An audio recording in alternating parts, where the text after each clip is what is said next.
am at the very top of the list of people who have a lot to be grateful for. I'm very grateful to my beautiful wife and our healthy kids.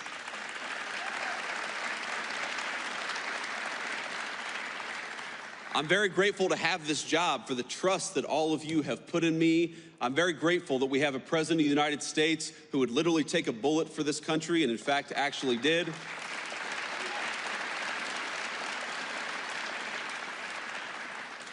But I just ask all of you to count your blessings this holiday season, because there is a lot good out there. There's a lot that we're still working to fix, but I just wanted to say, from the President of the United States, from the entire administration, my friends in Pennsylvania, Merry Christmas to you. I hope your families have a Happy New Year. Thank you.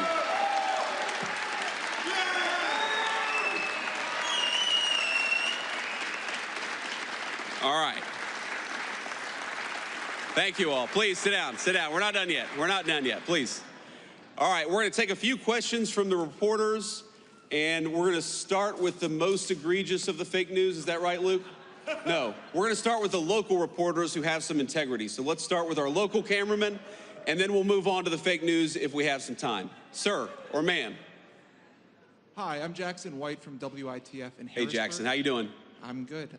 So many Americans are still reporting that they're experiencing high costs of groceries and other living expenses.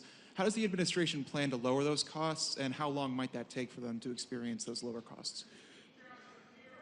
Well, Jackson, as I said earlier, I think the best way to understand this is if the American people had $3,000 taken out of their pocket, it's going to take a little bit of time before they really feel like that money's been put back in their pocket. That just takes a lot of time. It's a lot of work. And I think the best way to do it is, on the one hand, you got to lower costs. That's why that we're lowering regulations on American energy to get gas and groceries down. Now, how does energy connect to groceries?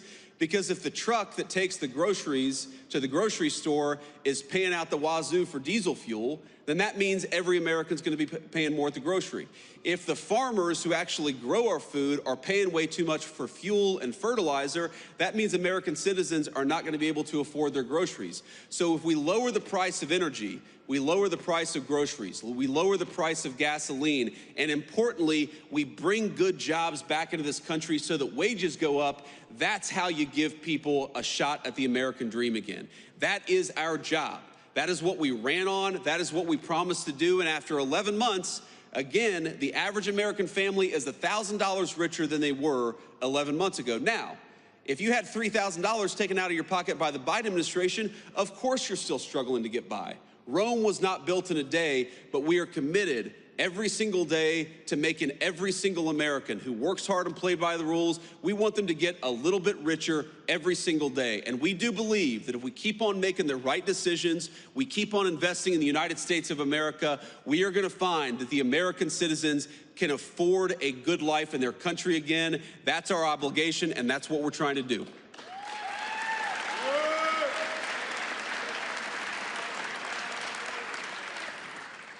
Good morning, Mr. Vice President. My name is Thomas Shortell. I'm a reporter with Lehigh Valley Public Media. Congressman Ryan McKenzie and a number of other battleground Republicans have been pushing to have tax credit extensions on the ACA. I was curious what your thoughts were on their efforts. Is that something that the administration is behind?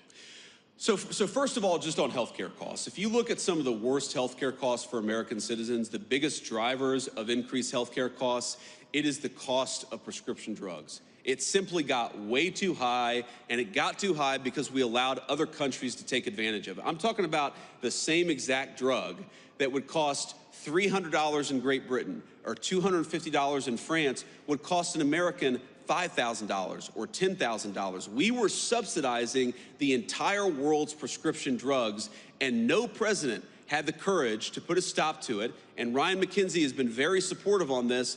Nobody had the courage to put a stop to it until Donald J. Trump said no. We are done getting fleeced on pharmaceuticals. Europe has to pay up so that our great American citizens can pay less. That's the most important thing that we've done. Now, you are right that the health insurance market, the health insurance system is totally broken. It's been broken for 15 years, and we're working with Congress, both Democrats and Republicans, to come up with a solution. You talked about premium support. We think that everything should be on the table, but Democrats and Republicans, they got to work together and put something on the president's desk to sign. Now, I will tell you, we've been involved in probably 10 different health care bills. You know, we've been talking to Ryan about it. We've been talking to my friend Bernie Moreno from the state of Ohio. We've been talking to Susan Collins about it. We've even been talking to a few of the reasonable Democrats who are putting ideas out there. But Congress has got to get us something to lower the cost of health insurance for American citizens. The Obamacare system was broken. Donald J. Trump wants to fix it, but Congress has got to step up here.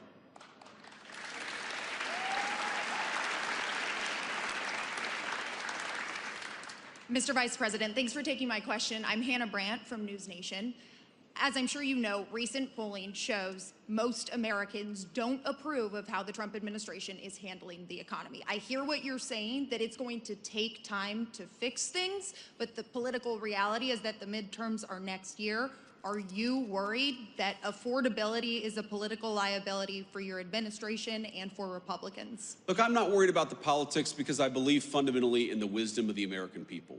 When we go out there and we tell our story that gasoline and energy got way too high under Joe Biden's administration, but we've lowered the cost of energy, the American people will understand that. The American people know that. When we go out there and talk about the fact that the affordability crisis that happened under Joe Biden's administration made a lot of Americans poorer, and we're working every single day to put money back in their pocket, I think the American people will understand and agree with that. Of course, they're going to be the ones who make the final decision. But I feel very confident that if we keep wages high, we keep energy prices low, we keep on chipping away at the affordability crisis created by Joe Biden's administration, yes, I believe the American people are going to reward us because the American people are smart. They know Rome wasn't built in a day. They know what Joe Biden broke is not going to get fixed in a week. We got to stay with it. We got to keep on working on bringing good jobs and money back into the United States of America. And that will, it already has paid major dividends for the American people. It's going to pay a lot more in the year to come. Thank you.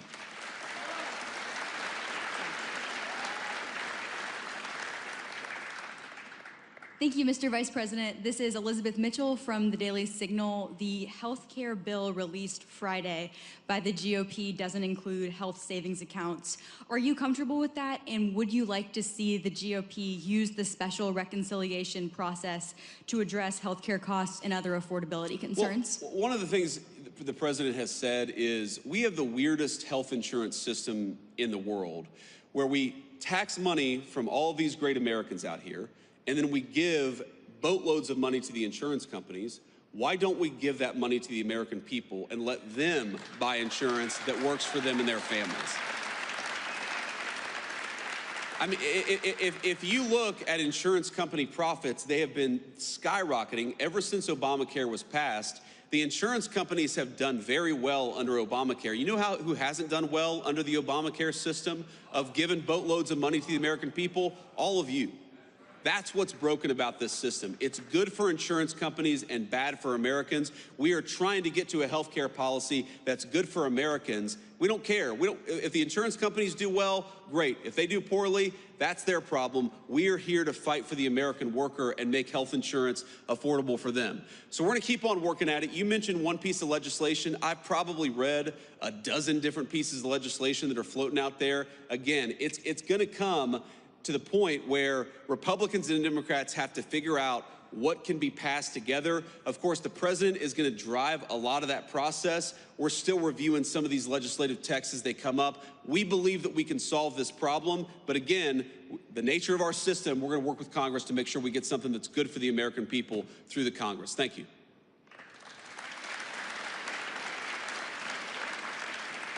Thank you, Mr. Vice President. This is Irie Sentner from Politico. President Trump last week gave his economy a grade of A++++. What grade would you give the economy today? A++++.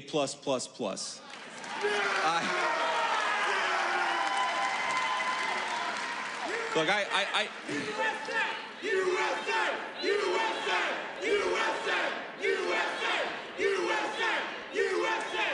Here's the simple fact of the matter. Again, you have to understand all of this stuff in context. You have to ask yourself, what has the Trump economy been able to build over the past 10 or 11 months, given what we inherited from the Biden administration? Ladies and gentlemen, we had the worst inflation crisis in 50 years in the United States of America under Joe Biden.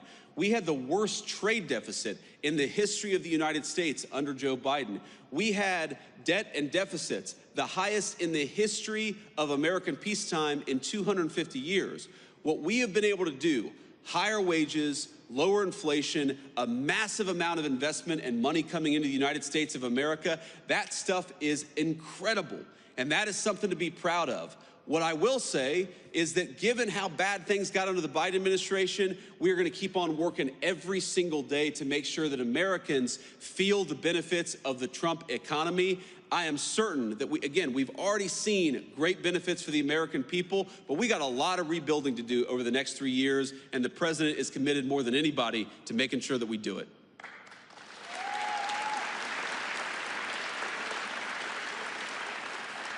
Hi there, Vice President JD Vance. This is Rob Manch with 69 News, WFMZ. The jobs report you mentioned this morning, you said 60,000 jobs were added in November. However, it also said 100,000 jobs were lost in October, and the unemployment rate currently stands at 4.6%, which is the highest since the pandemic. So my question is, how do you inspire companies to hire people if people don't have jobs? Income tax cuts aren't going to help them. Well, first of all, the idea that income tax cuts don't help is ridiculous. If more people have more money to spend in their pocket, that's good for businesses, it's good for families, it's good for everybody. It's one of the ways why we do this. When you talk about 100,000 jobs, you're talking about government sector jobs, and that is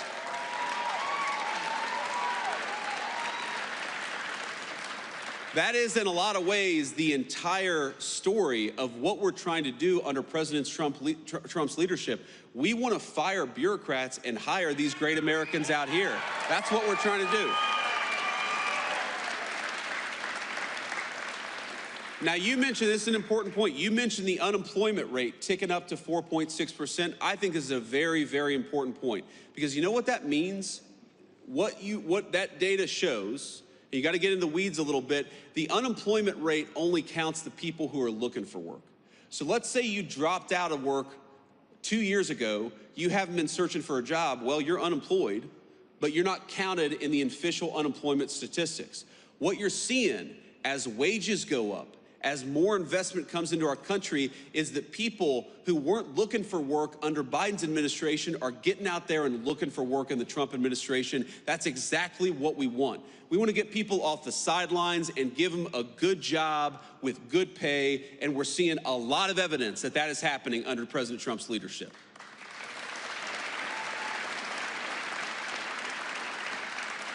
We'll take one more question. Mr. Vice President, Jacob Bogage from the Washington Post. It's good to see you. Good to see you too. Merry Christmas. Thank you. Same to you.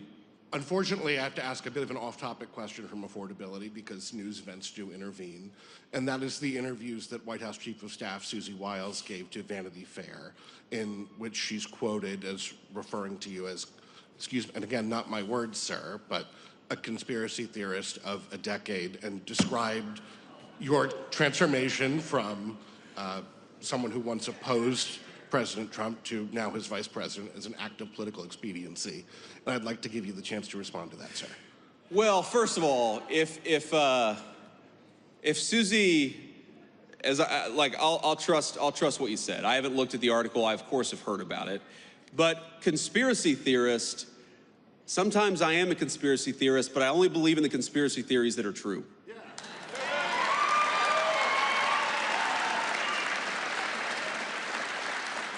And by the way, Susie and I have joked in private and in public about that for a long time. For example, I believed in the crazy conspiracy theory back in 2020 that it was stupid to mask 3-year-olds at the height of the COVID pandemic, that we should actually let them develop some language skills. You know, I believed in this crazy conspiracy theory that the media and the government were covering up the fact that Joe Biden was clearly unable to do the job.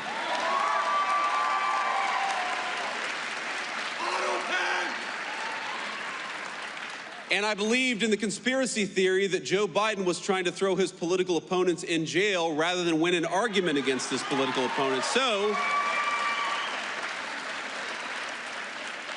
at least on some of these conspiracy theories, it turns out that a conspiracy theory is just something that was true 6 months before the media admitted it. And that's my understanding. Now, look, I do want to say something about Susie, though, because, again, having not read this article, Susie is a person I've come to know very, very well. And, you know, a lot of you probably ask yourself, what is it like behind the scenes? What's going on, actually, behind the scenes of the Trump administration? And I'll tell you, the president is exactly in private who he is in public. Like, I'll tell you a little story. Maybe a week or so ago, I walk into the Oval Office, and Marco and I are sitting there talking with the president about something. He says, stop.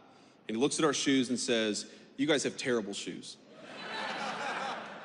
So he goes and gets a shoe catalog. And remember, this is the Christmas season, so the president's got some holiday cheer. He goes and gets a shoe catalog and gets his favorite shoes and orders like 4 pairs of shoes for me and 4 pairs of shoes for Marco, because he's like, you know, we need our vice president or secretary of state to look their very best. And, you know, then we went back to talking about whatever major, you know, international issue we were talking about.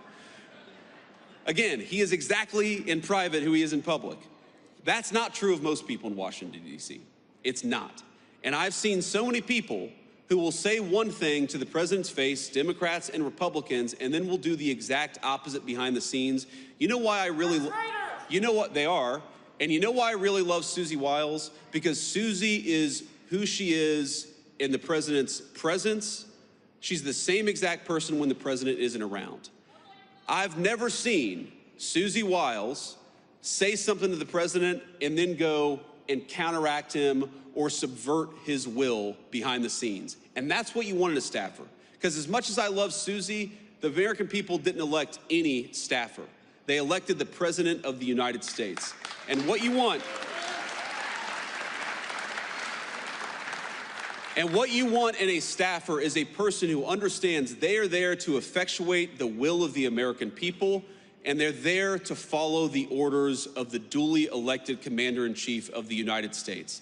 And Susie Wiles, we have our disagreements. We agree on much more than we disagree, but I've never seen her be disloyal to the President of the United States, and that makes her the best White House Chief of Staff that I think the President could ask for.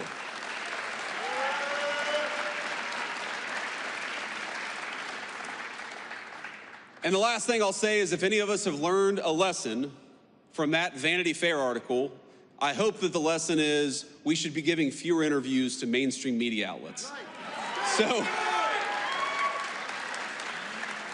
So with that lesson internalized, I'm going to stop taking questions and just leave you with one final note. And again, it's just a note of gratitude. This is the coolest job I've ever had. Agree with us or disagree with us, I'm sure that every single person in this room made something happen to get me to this job. You went out there and voted. Maybe you persuaded one of your relatives to vote, maybe even volunteered or knocked on doors or made phone calls for us. I will never forget that my job every single day is to make it so that you guys can have a safe and prosperous life in this country that all of us love. Thank you. Thank you. We inherited a mess, ladies and gentlemen. I'm not going to show